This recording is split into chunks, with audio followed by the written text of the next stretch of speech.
Baie welkom by vanaand se program Fokus. Ek is Pieter Kloete en ek hoop jy het nou al vir jou 'n lekker koppie koffie gemaak want ons gaan oor 'n hele paar dinge gesels vanaand.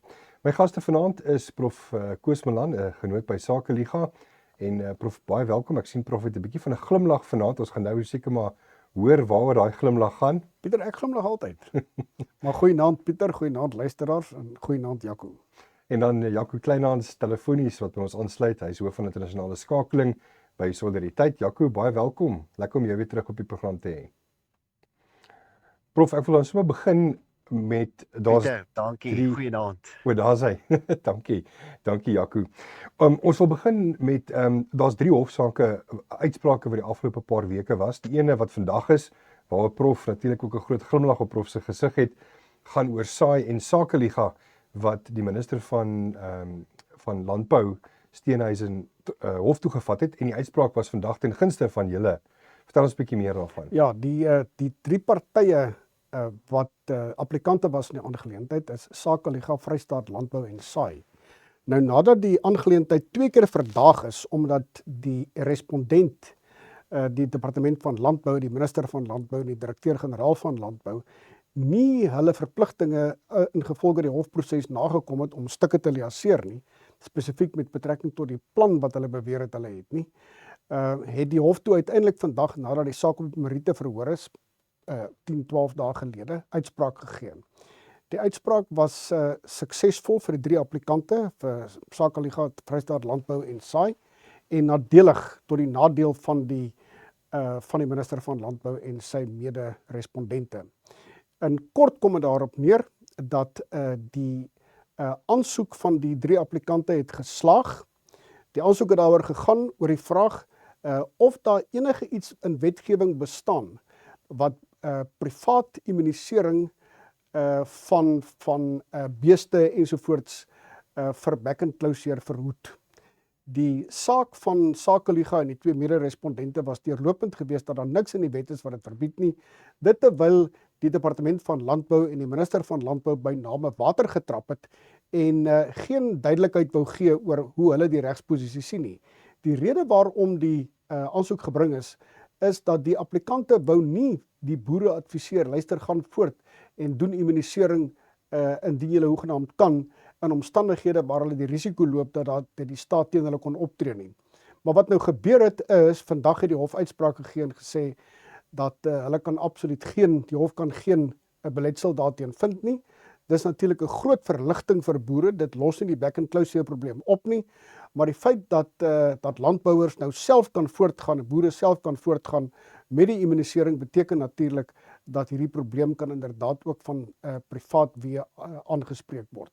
Dit is ook belangrik vanuit 'n ideologiese oogpunt, want waarmee ons te doen het met die staat, is dat die staat sover as moontlik probeer om te sentraliseer en sover as moontlik daarmee saam probeer om enige moontlike privaat inisiatief te smoor en dat Steenhuisen ongelukkig in hierdie hele projek saamgewerk het. Om die waarheid te sê, hy het by 'n hele paar geleenthede om eintlik in baie aggressiewe terme uitgelaat teen Sakeliga en die mede-respondente. Dit is dus vir hom persoonlik ook aansienlike neerlaag. Wat ook van belang is, en dit kom in die uitspraak voor, is dat die hof ernstige kritiek gelewer het teen die departement van Landbou met inbegrip van die minister vanweë wat die hof genoem het sloertaktiek wat skynbaar opsetlik gebruik is aan die kant van die departement van Landbou en die minister om te verhoed of om ten minste uit te stel dat daar spoedige uitspraak kom. Die hof het ernstige kritiek daarteen gelewer, teen die minister en teen die departement gelewer. Dit is waar ons nou met betrekking tot hierdie ding staan. Soos gesê, dit beteken nie die probleem met betrekking tot back-and-closure is opgelos nie, maar dit beteken daar is aansienlike bemagtiging vir ons landbouers, vir ons boere. Jaco, jy kon seker hierdie uitspraak voorspel het. Ja, ek wil by Prof Koos aansluit, Pieter, deur dit baie ten sterkste te verwelkom. Ek dink dit is 'n oorwinning vir Suid-Afrika se boere, maar sonder twyfel ook 'n bevestiging van 'n belangrike regsbeginsel, en dat dit en dit behels dat daar wel 'n 'n beperking op die sentrale mag van die regering in Suid-Afrika bestaan. En dan 'n besonder van die sentrale regering. Kyk, ons aanvaar almal dat daar 'n sekere rol vir die regering is in die bestryding van back and closure. Die regter se uitspraak het dit ook vandag bevestig. Daar moet duidelike inligting deurgegee word wanneer boere self van hulle vee sou inent. Ek dink almal van ons stem daarmee saam dat hierdie 'n uiters verantwoordelike proses moet wees, maar dat die nasionale regering alleen verantwoordelikheid hiervoor wou neem, was altyd oordrewe sentralisering van mag. As ons net byvoorbeeld alreeds kyk na wat provinsiale departemente gedoen het in sommige provinsies, in 'n provinsie soos die Wes-Kaap. Ek wil die Wes-Kaap uitlig, want dit is 'n provinsie met 'n baie bekwame provinsiale minister van landbou, dan het hulle byvoorbeeld baie meer vermag as byvoorbeeld ander provinsies. So sentralisering maak sin na provinsies toe, na streke toe en uiteindelik na boere toe wat oor die vermoë beskik om presies dit te kan doen. En ek dink die regter se uitspraak is mens mooi tussen die lyne lees, vandag het dit bevestig. Ek dink hierdie is 'n reuse nederlaag vir John Steenhuisen in sy persoon. Kyk, John Steenhuisen het van hierdie saak 'n baie groot ding gemaak. Hy het nadat hierdie 3 organisasies, SAI, Sakeliga en Vrystaat Landbou die saak aanhange gemaak het John Steenhuisen eintlik met 'n soort van publisiteitsveldtog teen hierdie organisasies en sommige van hulle leiers begin. Hy het 'n veldtog teen hulle gevoer, hy het hulle saak in die openbaar probeer diskrediteer, en hy het met tye het 'n mens amper ongemaklik gevoel by die mate waarop hy hulle saak eerder in die media probeer diskrediteer het, as om 'n sterk saak in die hof te gaan stel, of nog beter, met hulle om die tafel te gaan sit, en dit met hulle uit te praat, en saam te werk met landbouorganisasies, om uiteindelik 'n oplossing te vind. Ek moet vir julle sê, ek dink John Steenhuisen is besig om 'n las te raak vir die DA. Hy het nou talle mislukkings as minister van landbou op sy kerfstok. Hierdie is nie sy eerste mislukking nie, maar dit is nou al die soveelste. En op een of ander punt gaan daar vrae gevra word oor die volhoubaarheid van John Steenhuisen in hierdie posisie as minister van landbou. En die regte ding sou wees vir hom om nou sy nederlaag te erken, om verskoning te vra en om eerder hierdie organisasies te omarm en saam te werk, sodat hierdie hele proses van inenting so gou as moontlik en doeltreffend as moontlik kan plaasvind. As ek ongelukkig kyk na die rekord van John Steenhuisen in die afgelope maande, dan het ek nie die gevoel dat John Steenhuisen die soort persoon is wat baie graag daardie benadering wil volg nie. En dis jammer, dis regtig waar jammer, sou dit enigstens voorneem, maar ek sal graag wil sien wat Steenhuisen se volgende stap gaan wees. Sy eie mediaverklaring vanmiddag was maar flouerig geweest. Hulle het maar so 'n flouerige verklaringkie uitgereik om te sê hulle wil voortgaan om 80% van die vee self in te ent, bla bla bla. Ek dink ons het iets meer nodig, iets meer wesenlik van John Steenhuisen nodig. Prof, ek wil Prof. Pieter, ek wil net gou aansluit met betrekking tot Steenhuisen. Steenhuisen is nou redelik uit die nuus uit gewees nadat nuwe leierskap in die DA verkies is en so aan. Nou Steenhuisen terug in die nuus. En met Steenhuisen wat terug in die nuus is, beteken dit die verleentheid wat hy is, dis harde woorde, maar dis waar. Die verleentheid wat hy vir die DA is nou herbevestig. En behalwe dat hierdie uitspraak vir Steenhuisen moet implikasies inhou, wat hy nie gaan insien nie, want hy wil baie graag in die pos bly, vir watter rede ook al. Maar dit het ernstige implikasies vir die DA. Die DA's leierskap sal regtig plan moet maak om hierdie man uit die kabinet te kry.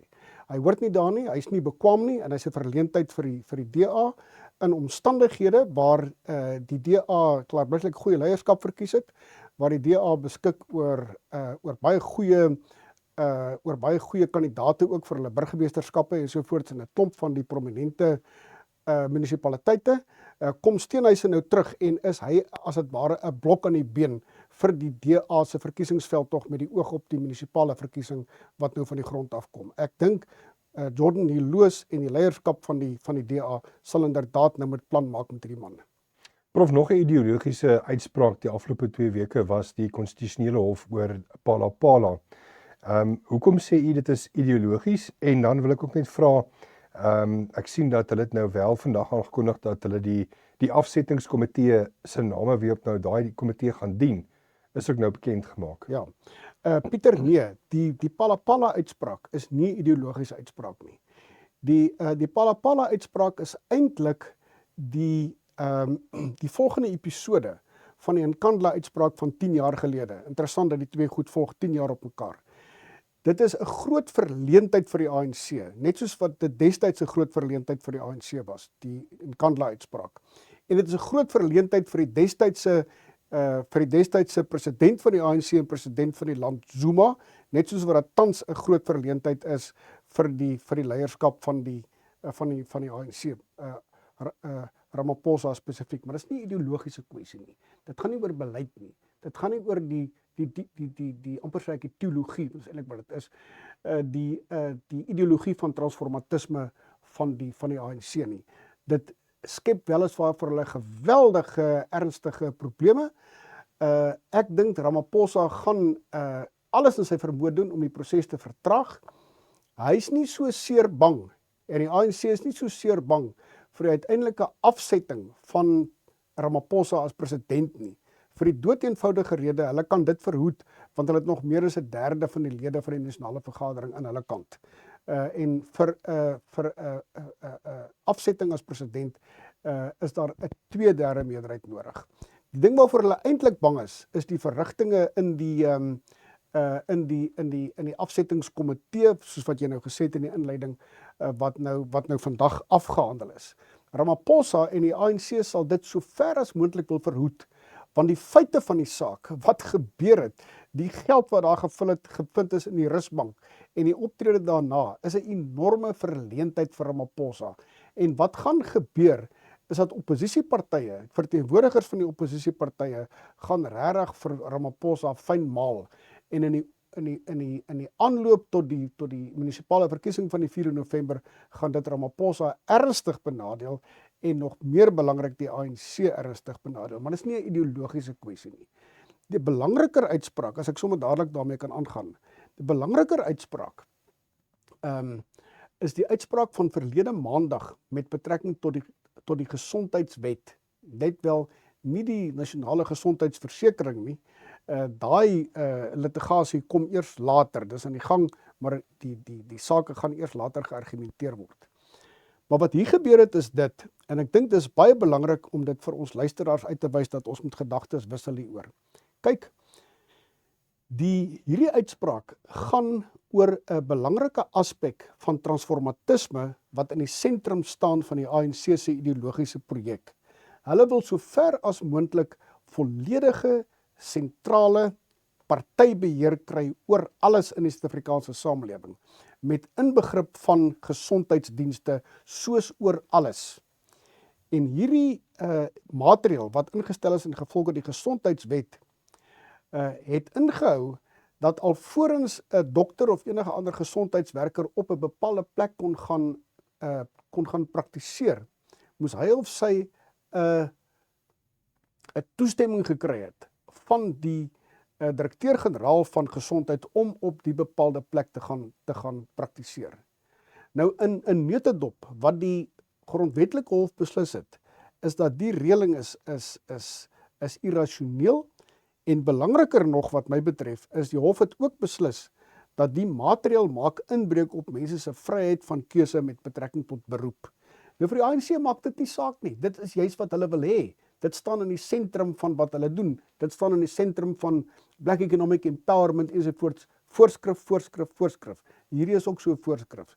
So wat hier gebeur het, is dat die grondwetlike hof in weerwil van die feit dat die begrip transformasie nêrens gebruik is nie, is die implikasie van die uitspraak dat dit nie net 'n verleentheid vir die ANC is nie net 'n verleentheid vir die regering en die departement van gesondheid is nie. Dis insgelyks en belangriker 'n verleentheid vir die ideologiese oortuigings, Black Economic Empowerment, transformatisme wat die ideologiese oortuigings van die ANC is. Nou, dis die eerste uitspraak wat ek van weet, waar by implikasie die grondwetlike hof eintlik teen transformasie ingegaan het. En ek dink dit kan vir ons 'n aanduiding gee van wat later mag gebeur. Dit gaan waarskynlik myns insiens toenemend gebeur. Die rede daarvoor is die volgende. 'n hof, en dit word baie dikwels nie gesê nie, maar as 'n klein klompie mense wat daarop spesialiseer om 'n bietjie na daai soort van verskynsel te kyk. Ek self het al heelwat oor hierdie onderwerp geskryf. En dit is dat wanneer 'n uitspraak gegee word 'n uitspraak nie net suiwer op grond van die reg gegee nie. Die uitspraak van 'n hof, wanneer 'n hof uitspraak gee vir al die hoogste hof, het hy tegelykertyd in gedagte wat is sy wat genoem word institusionele sekuriteit. Byvoorbeeld, as hy 'n uitspraak gee in die jaar 2005 of 2010 of 2015, toe die ANC as dit ware op sy hoogtepunt was, 'n enorme meerderheid in die parlemente, tevore selfs 'n 2/3 meerderheid, dan is dit baie moeilik vir 'n hof om teen die regerende party te gaan en teen sy ideologie te gaan. En wanneer die ideologie tekens toon dat dit nog werk, dan is dit nog moeiliker om teen te gaan. Maar as die regerende party of die sterkste regerende party, in die geval die ANC, se ondersteuning beduidend verswak het, soos wat gebeur het na 2024, en tegelykertyd wanneer die ideologie allerlei tekens toon dat hy nie die nodige vrugte afwerp nie, dat dit nie die publiek dien nie, dan is 'n hof uit die aard van die saak, het hy veel vryer, veel losser hande om behoorlike beslissings te neem. En ek dink hierdie uitspraak is as ware die eerste teken dat ons iets van hierdie aard kan gebeur. Dis 'n soort van 'n ideologiese spanning wat begin intree tussen die ANC aan die een kant en die grondwetlike hof aan die ander kant, iets wat tot sover nog glad nie gebeur het nie. So dis 'n belangrike baken in ons konstitusionele geskiedenis van die afgelope 20, 25, 30 jaar. Janko, ek weet jy was nou nie in Suid-Afrika die afgelope 2 weke nie, maar ek weet jy dan so 'n bietjie die nuus dopgehou. Wat is jou gevoel oor die uitspraak van die NGV en ook nou met Phala, die afsettingskomitee wat se name bekend gemaak is? Ja, nee, ons het dit verseker vanuit Europa dopgehou, want solidariteit was natuurlik 'n voorloper in hierdie saak gewees, en dit is 'n baie belangrike saak waarby ons as organisasie ook geweldig baie ingesit het, omdat ons glo daar is sekere rooi lyne wat absoluut hanteer moet word in die hoogste howe, en hierdie was een daarvan. So hoewel daar nog groter hofsaake kom oor die grondwetlikheid van die nasionale gesondheidsversekeringswet, was hierdie natuurlik 'n baie belangrike toetssaak gewees oor die beginsel, daardie beginsel van tot watter mate kan die regering dan nou voorskrifte lewer, onder andere byvoorbeeld vir mense sê, maar jy mag net na hierdie of daardie dokter toe gaan, soos wat in die gesondheidswet nou uitgestippel is. Ek wil nie bespiegel oor presies wat natuurlik die drywers agter die grondwetlike hofregters se besluite is nie, en hoe hulle by so 'n beslissing kom nie. Ek dink hulle tot so 'n beslissing gekom omdat daar 'n baie goeie saak en natuurlik voor hulle gestel is, maar natuurlik ook eenvoudig omdat die regering bloot en daarbey saam natuurlik die ANC, want die ANC maak steeds wette, dis steeds die ANC wat wetgewing dryf in die parlement. Die ANC eenvoudig net al hoe verder gaan met die soort van wette wat hulle maak, al hoe meer drakonies begin optree, of dit nou is oor swart ekonomiese bemagtiging, of die afdwinging van regstellende aksie, of dan die sentralisering van sekere regeringsdienste. Ons het nou gepraat oor die inenting teen tuberkulose, of dan nou in hierdie geval die totale, finale soort van sentralisering van mediese dienste, wat uiteindelik volledig voorskriftelik sal wees en alle Suid-Afrikaanse burgers en dokters sal voorskryf. Dit is 'n verabsolutering van sentrale mag waarmee daar nou in verskeie wette op verskillende terreine in ons samelewing die afgelope tyd meer gewerk word, en dit is hoekom hierdie sake aanhangig gemaak word. Dit is hoekom verskeie organisasies baie aktief betrokke is om sake hierteen aanhangig te gaan maak in die laer howe, maar uiteindelik dan ook tot in die grondwetlike hof. En dat hierdie soort deurbraak, die deurbraak van verlede maandag, is van reuse belang.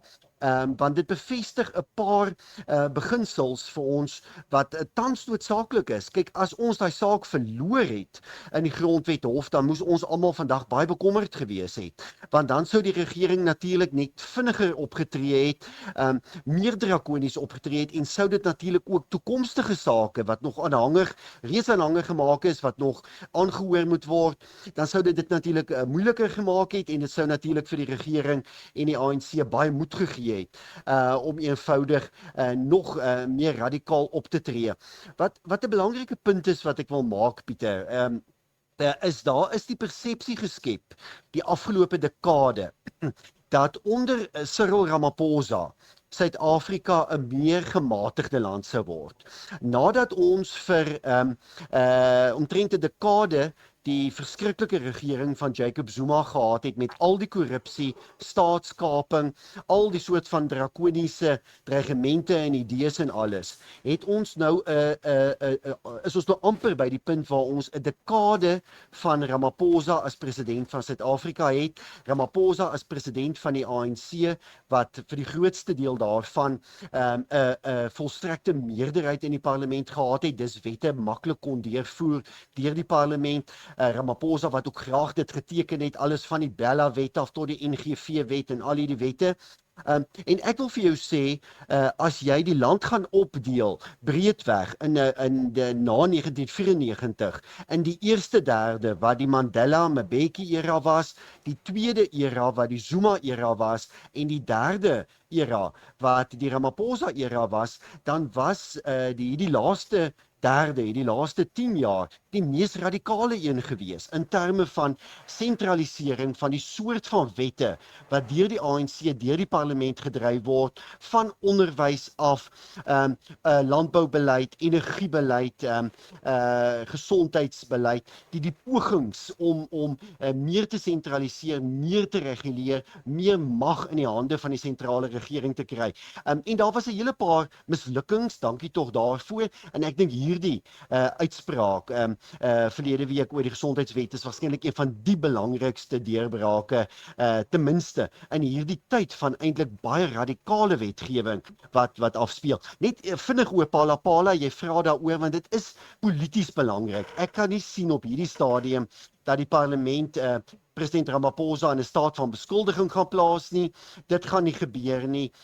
Die ANC gaan hom nie tans verwyder nie, want as hulle vir president Ramaphosa verwyder, dan gaan hulle 'n baie meer radikale leier kry, wat waarskynlik 'n einde kan bring aan die regering van nasionale eenheid, wat moontlik met MK en die EFF kan saamwerk, en baie probleme vir die ANC gaan skep. Onthou, die ANC se grootste uitdaging in aanloop tot vanjaar se munisipale verkiesing bly MK. Dit bly nie die DA of die EFF of Action SA of die IFP nie. Sy grootste probleem is MK, want MK het nie bestaan met die vorige munisipale verkiesing nie. En as die ANC baie setels gaan verloor, soos ons verwag in vanjaar se munisipale verkiesing, dan gaan waarskynlik die meeste van daardie verliese na MK toe wees. So die ANC sit met daardie uitdaging tans dat die radikale faksie in die party eintlik nie toegelaat kan word om beheer te neem, soos wat in Gauteng gebeur het met Manjaza Lesufi nie.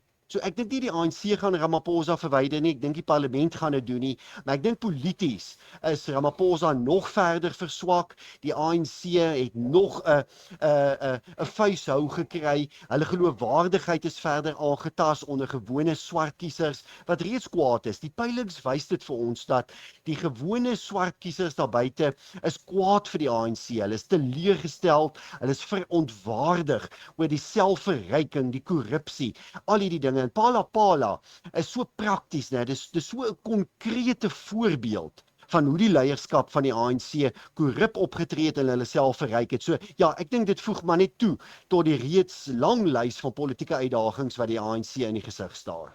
Ons is net hierna weer terug en as jy enige vrae het aan ons paneellede, as jy meer as welkom vir ons 'n WhatsApp te stuur 066 374 6193. Ons is net hierna weer terug.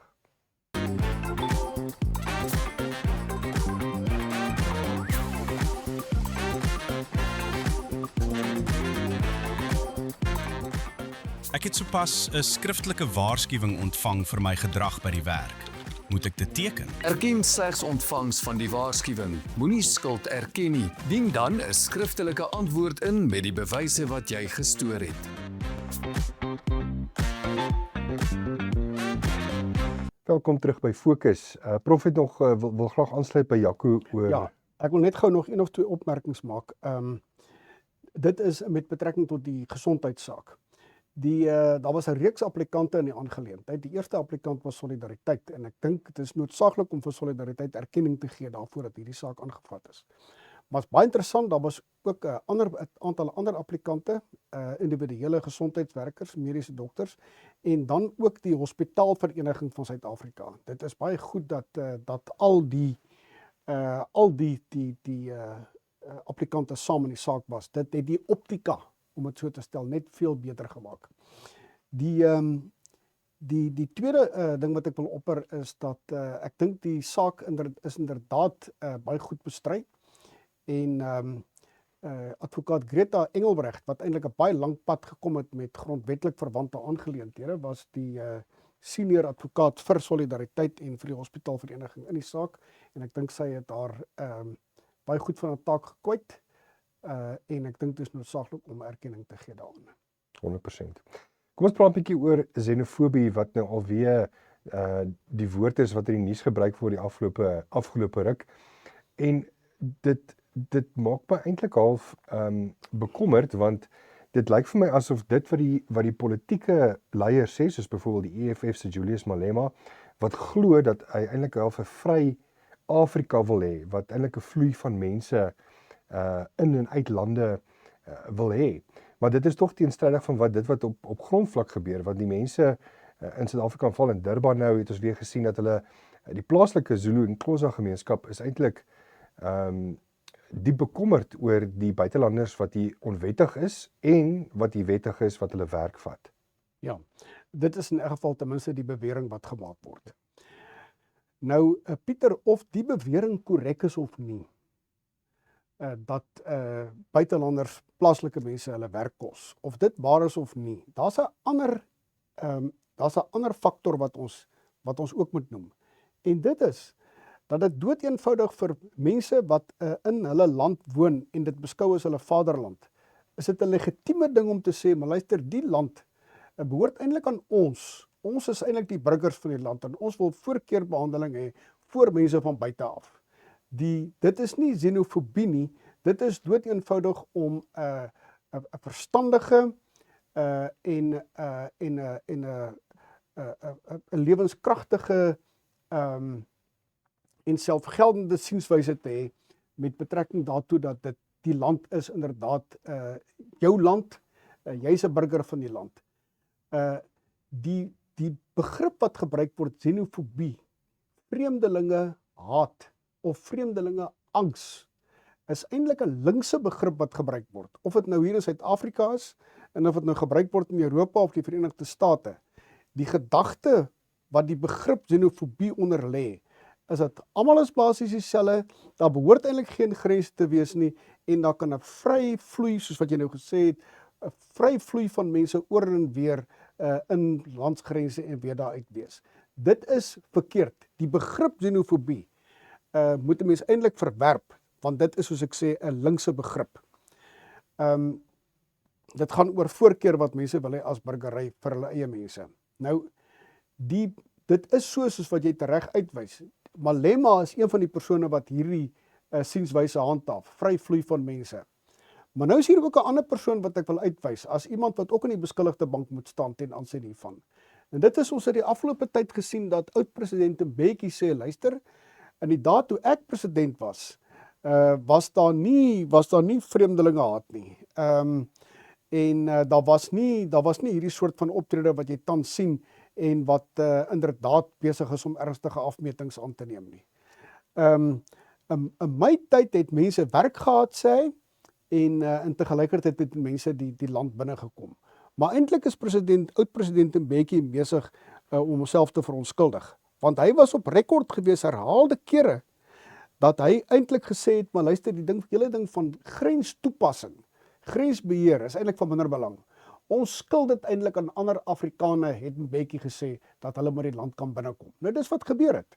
So hy moet mede-verantwoordelikheid aanvaar. Dis nie vir hom om te probeer kraai dat in sy dae alles so goed verloop het nie, en dat daar nie hierdie soort van verskynsel was nie. Buitendien is dit nie al te waar nie. Hy is in 2007, 2008 is hy verwyder as president. Kort daarna, juis in 2008, het die eerste uitbarsting van hierdie vreemdelingwrywing, die wrywing tussen plaaslike mense en vreemdelinge na vore getree. Synde klaarblyklik iets wat aan die broei was in 'n tydperk toe Mbeki nog die president was. Dit is baie belangrik. Die belangrike ding is om in te sien dat baie mense wat en spesifiek swart mense, plaaslike swart mense, Suid-Afrikaanse burgers wat hulle verset teen buitelanders vir die land binnekom, dat baie daai sentiment is in 'n beduidende mate 'n legitieme sentiment. Jy kan nie almal sommer net kriminaliseer of maak of almal gek is deur te sê hulle is xenofobe nie. Dit is vir die regering om die verantwoordelikheid te aanvaar en te sê, luister, ons het hierdie probleem geskep oor 'n tydperk van 25 jaar lank en meer, en is ons verantwoordelikheid om iets daaromtrent te doen. Nou dat hulle die wrange vrugte pluk, nou is dit skielik die publiek wat teen die gevolge van die toevloei van mense na Suid-Afrika is, nou is dit hulle skuld. Dis eintlik 'n strategie van die kant van die regering om van verantwoordelikheid wat hulle sin is te probeer ontkom. Dan wil ek net laastens sê, ek dink ons moet nie die graad van die probleem wat besig is om hier tot uitdrukking te kom onderskat nie.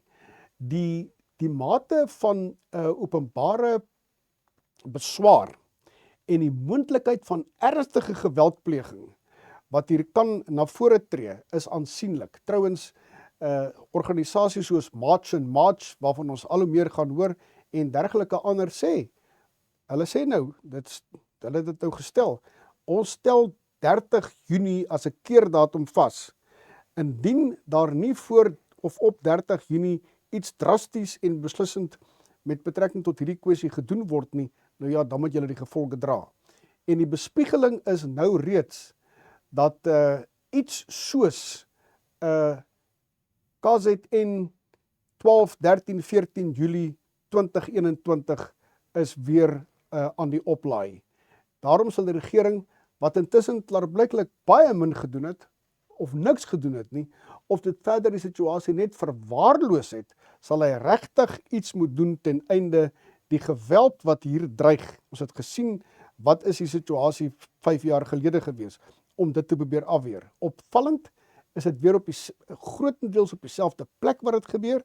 Dit is in KwaZulu-Natal, en daar is nog die bykomende faktor. Destyds was dit reeds die Zuma faktor natuurlik, dit is wat die ding laat ontbrand het, maar dit is die bykomende faktor nou dat jy 'n afsonderlike politieke party het, en dat mense inderdaad ook hulle ergernis kan kanaliseer en ten minste kan hang aan die kapstok van die MK-party. Die situasie is inderdaad baie ernstig vir die regering, en of hulle iets omtrent die situasie kan doen, behalwe om die publiek die skuld te gee, die swart publiek die skuld te gee, weet ek nie. Jaco, maar buitelanders is tog 'n probleem as mens kyk na die werke, as mens kyk na buitelanders wat onwettig die land inkom en in misdaad betrokke is. Ek meen, na bewering was die persoon wat die getroude paartjie in Kreer-Wildtuin doodgemaak het van Mosambiek. So dit is eintlik maar tog 'n krisis. Ja, absoluut. Daar bestaan by my geen twyfel daaroor en ek kyk daar's reeds redelike goeie bewyse en ons het dit nog nie met definitiewe bevestiging nie, maar is dat daardie egpaar van Mosselbaai wat wreed vermoor is daar by Crooks Corner in die Wildtuin, vermoor is deur 'n individu of individue uit Mosambiek omdat daar duidelike spore is dat hulle bakkie deur die veld eintlik geneem is oor die grens terug tot in Mosambiek. En dit is nie 'n geïsoleerde geval nie. Ons weet van die baie probleme met stroping van wild. Ons weet van as jy met enigiemand praat wat langs die Limpopo rivier boer, die reuse uitdagings met heininge wat nie meer bestaan nie, met mense wat net oor die grens stap, met die geweldige smokkel van onwettige sigarette en ander goedere, dwelmmiddels wat gesmokkel word oor die grens, maar die groot probleem, die instroom van onwettige immigrante. Nou kyk, daar was vir jare hierdie valse idee van 'n Afrika solidariteit, né? 'n idee dat daar 'n diepgaande solidariteit moet heers tussen al die volkere van Afrika, en dat ons daarom mense uit ander Afrika lande tog nie kan uithou uit Suid-Afrika as hulle uit desperaatheid uit daardie Afrika lande na Suid-Afrika kom nie. Die probleem is net dat daar tans omtrent 500 tot 600 miljoen mense in Afrika is wat graag ander lande wil bereik, wat hulle lande wil verlaat. En dis nou veral uit plekke soos Nigerië en Somalië, al jou Sentraal-Afrika lande, die Sudan, dis al die baie arm lande, selfs stabiele lande waar daar nie noodwendig probleme is nie, maar geweldige armoede is, soos Malawi en Tanzanië, Zambië, lande wat baie nader aan ons is, stabiele lande, maar met redelike armoede. En dis honderde miljoene mense wat probeer om ander lande te bereik. Nou, hulle doen dit as hulle redelik ver noord is, deur na Libië te reis en vanuit Libië met 'n bootjie die Middellandse See onwettig te probeer oorsteek, of hulle gaan na Algerië of Marokko en hulle probeer daar van Marokko af die Middellandse See oorsteek na Spanje.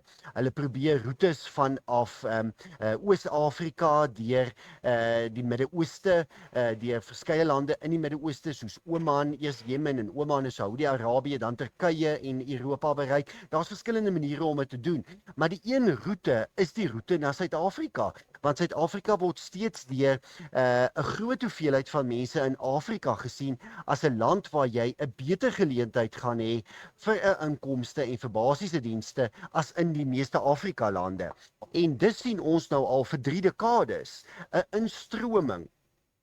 instroming van miljoene mense, nie net uit ons buurlande soos Mosambiek en Zimbabwe nie, maar deesdae van mense reg oor Afrika, en dit is hoekom jy deesdae in Kaapstad sal kom en sien dat daar 10.000 Somaliërs is en 10.000 Nigeriërs is. 'n Mens wonder by jouself, maar gits, hoe het die mense van Somalië en van Nigerië af hier uitgekom? Maar dit is die werklikheid van 'n onbeheerste, onwettige immigrasie wat oor dekades toegelaat is onder die valse voorwendsel van 'n soort van Afrika nasionale solidariteit.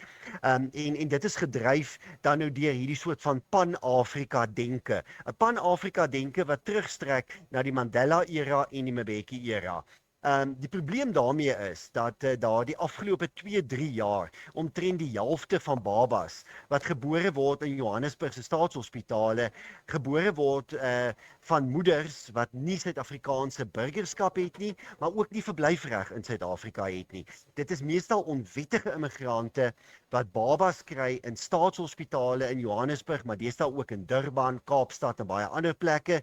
Dis mense wat mediese dienste vereis, onderwys, verblyf, water en elke ander diens wat gewone Suid-Afrikaners benodig. Nou as jy sê dat die Suid-Afrikaners sukkel om hierdie dienste te kry, Suid-Afrikaanse burgers sukkel om basiese dienste te kry, soos veiligheid en behuising en onderwys en alles anders, dan moet dit mos logies sin maak dat dit op een of ander tydstip tot konflik gaan lei. En dit is nou die sogenaamde xenofobie.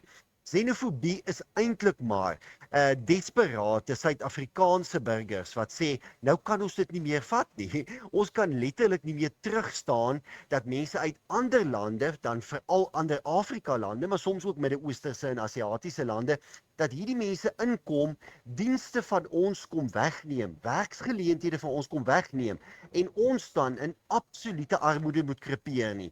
Dit is wat xenofobie eintlik maar beteken. So ja, die regering kom skielik tot allerhande gewaarwordings. Ek sien president Ramaphosa die naweek weer gesê, nee, ons moet nou die grens beter beheer, die weermag moet meer doen om die grens te gaan beheer en ons moet onwettige migrasie onder beheer kry en mense terugstuur na waar hulle vandaan kom. Die werklikheid is, ons sit met soveel miljoene onwettige migrante. Niemand in Suid-Afrika weet presies hoeveel onwettige immigrante daar tans in hierdie land is nie. Ons is net hier daar weer terug en ons moet stil staan met 'n paar internasionale gebeure, so bly ingeskakel.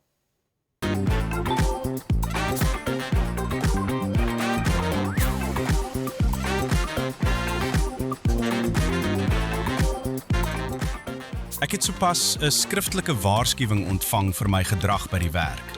Moet ek dit teken? Erken slegs ontvangs van die waarskuwing. Moenie skuld erken nie. Dien dan 'n skriftelike antwoord in met die bewyse wat jy gestoor het.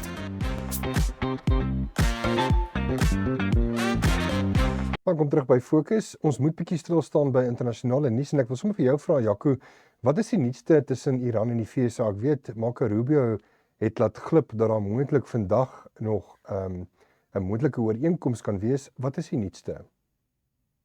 Ja, kyk, ek dink daar's vordering gemaak met 'n ooreenkoms en met onderhandelinge die afgelope paar dae. President Donald Trump wat ook gister in die Withuis met omtrent al die leiers van Midde-Oosterse lande van Saudi-Arabië af deur Qatar, Oman, Jordanië, met al die leiers gepraat het oor die toekoms. Want die vraagstuk op hierdie tydstip is eintlik hoe moet die toekomstige bedeling lyk rondom die seestraat van Hormuz, rondom veiligheidskwessies in die Midde-Ooste, rondom veiligheidssamewerking. Ek dink die punt wat ons almal al aanvaar het, is dat daar nie bloot 'n terugkeer kan wees na die status quo voor hierdie konflik nie. Daar een of ander verandering sal uiteindelik moet intree.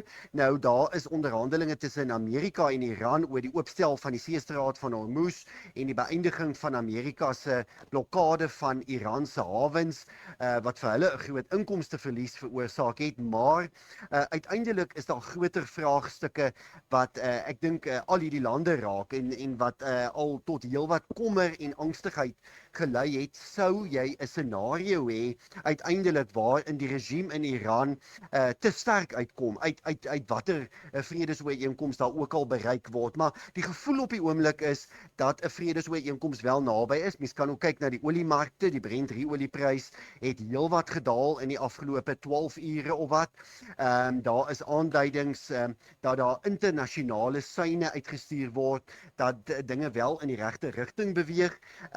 Maar nou ja, ons het ook gesien die afgelope paar weke, afgelope 2 maande of wat, hoe maklik hierdie goed na die ander kant toe kan beweeg en jy eintlik weer kan vasval in onderhandelinge wat nie noodwendig vordering maak nie. Maar ek dink dit is in almal se belang op hierdie stadium dat daar ten minste 'n verlenging van die skietstilstand ooreenkoms tussen Amerika en Iran is, dat die seestraat van Hormuz oopgestel word en dat daar dan uiteindelik 'n vergelyk bereik word waar volgens Iran se vermoë om kernwapens te vervaardig, maar ook om al die proxygroepe in die Midde-Ooste te steun, waarmee hy natuurlik 'n skrikbewind gevoer het vir ten minste 2 dekades, waar volgens dit ingeperk kan word. En as ek aflei uit die telefoongesprek tussen Trump en die Midde-Oosterse leiers gister, was daar heelwat daaroor gepraat, oor daardie hele vraagstuk oor hoe moet die veiligheid infrastruktuur van die Midde-Ooste oor die volgende paar jaar lyk. Prof Koos? Dankie Pieter.